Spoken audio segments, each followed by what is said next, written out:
हिंदू धर्म में कैलाश मानसरोवर को पूजनीय माना जाता है। कैलाश पर्वत का उल्लेख हिंदू धर्म ग्रंथों में और वेदों में मिलता है। आज हम इसी कैलाश पर्वत और मानसरोवर झील के बारे में कुछ ऐसे अनसुने तथ्य जानने वाले हैं जो 90% हिंदू नहीं जानते। नमस्कार दर्शकों, आप देख रहे हैं Mahabharat Katha by Atharva Tiwari YouTube channel. अगर अभी तक आपने हमारे चैनल को सब्सक्राइब नहीं किया तो देर किस बात की, अभी फोन उठाए और चैनल को सब्सक्राइब करके बेल आइकन अवश्य दबाएं ताकि ऐसे ही खास लेटेस्ट अपडेटेड वीडियोज आपको जानने और सुनने को मिलती रहे।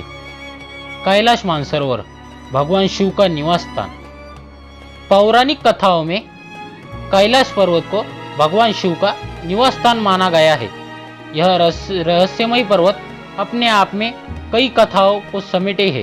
शिव पुराण, स्कंद पुराण, मत्स्य पुराण आदि में कैलाश खंड नाम से अलग ही अध्याय है जिसमें कैलाश पर्वत की महिमा के बारे में बताया गया है।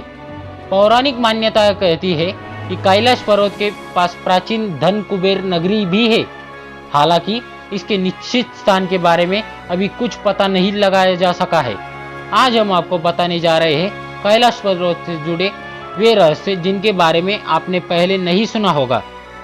माना जाता है कि जो व्यक्ति अच्छे कर्म करता है उसे मृत्यु के बाद कैलाश पर्वत में स्थान मिलता है। यह प्राचीन काल से ही अच्छी आत्माओं का वास माना गया है। साथ ही साथ इस स्थान को अप्राकृतिक शक्तियों का केंद्र भी माना जाता है। इस पर्वत की आकृति एक पिरामिड के समान है और वैज्ञानिक इसे धरती का केंद्र बताते हैं। रामायण में भी इसका पिरामिड नुमा होने के बारे में उल्लेख मिलता है। धरती के इस केंद्र को एक्सिस मुंडी माना जाता है जिसका वर्णन दुनिया की नाभि या दुनिया के केंद्र बिंदु के रूप में किया जाता है। इसके आकाशीय ध्रुव और भौगोलिक ध्रुव का केंद्र माना जाता है।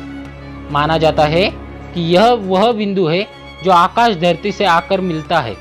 यहीं पर आकार दसों दिशाओं का मिलन होता है। एक्सिस मुंडी वह स्थान माना जाता है कि जहाँ अलौकिक शक्तियों का प्रवाह होता है और यहाँ आकर आप उन शक्तियों से संपर्क कर सकते हैं। धरती के एक ओर उत्तरीय ध्रुव है और दूसरी ओर दक्षिणीय ध्रुव है। दोनों के बीचों बीच स्थित है हिमालय और हिमालय का केंद्र माना जाता है कैलाश पर्वत। कैलाश पर्वत की रचना कपास के 4 बिंदुओं के समान है। कैलाश पर्वत पर चढ़ाई पर प्रतिबंध है, लेकिन माना जाता है कि 11वीं सदी में एक तिब्बती बौद्ध योगी मिलारेपा ने इस पर चढ़ाई की थी।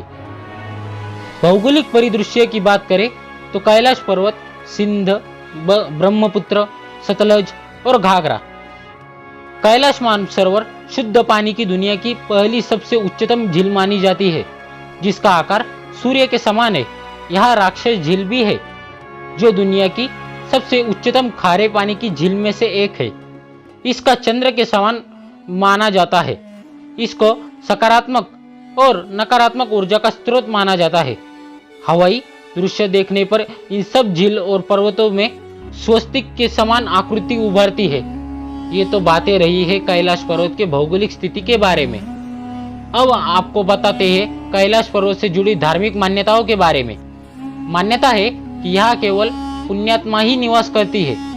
कैलाश पर्वत और उसके आसपास के वातावरण पर अध्ययन कर चुके वैज्ञानिकों का मानना है कि यहाँ चारों ओर एक प्रकार की अलौकिक शक्ति का प्रवाह है जिसमें आज भी कई तपस्वी गुरु अपनी साधना करते हैं और ईश्वर से संबंध स्थापित करते हैं।